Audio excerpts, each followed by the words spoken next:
Note of ডিসেন্টগুলো July সনদে লিপিবদ্ধ হলে বিএনপি অবশ্যই সনদে স্বাক্ষর করবে বলেছেন দলটির মহাসচিব মির্জা ফখরুল ইসলাম আলমগীর। এজন্য আগামীকাল পর্যন্ত অপেক্ষার পরামর্শ দেন তিনি। ঠাকুরগাঁও রানীশঙ্কল উপজেলায় পথসভায় একথা বলেন বিএনপি মহাসচিব। জানান, গণভোট মেনে নিয়েছে তার দল।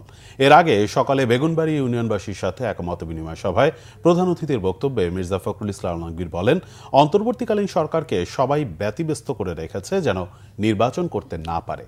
দেশ বাঁচাতে জনগণ আগে নির্বাচন চায়, অথচ কিছু দল নির্বাচন পেছানোর পায়তারা করছে। বলেন, প্রতিশোধ নয়, প্রতিহিংসা নয়, মানুষের ভালোবাসা অর্জন করবে বিএনপি।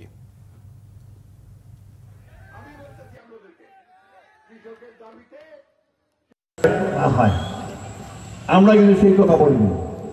আমরা বলেছি যে আমরা অবশ্যই সনদে স্বাক্ষর করব যদি আমাদের যে কথাগুলো আমরা বলেছি সেগুলোকে যদি লিপিবদ্ধ করা হয় এবং যেগুলোতে আমরা আপনার কনসেন্ট দেইনি, নোট অফ ডিসেন্ট দিয়েছি, সেগুলো যদি লিপিবদ্ধ করা হয় এবং আমরা গণভোট মেনে নিয়েছি যে নির্বাচন দিনেই গণভোট হবে। সুতরাং আমরা এখন পর্যন্ত অত্যন্ত ইতিবাচক ভূমিকা পালন করেছি। আপনার আগামী দিনে আপনারা জানতে পারবেন যে বিএনপি স্বাক্ষর করবে কিনা। এত অস্থির হয়ে না, একটু অপেক্ষা করেন, একটু টেনশন থাকা ভালো।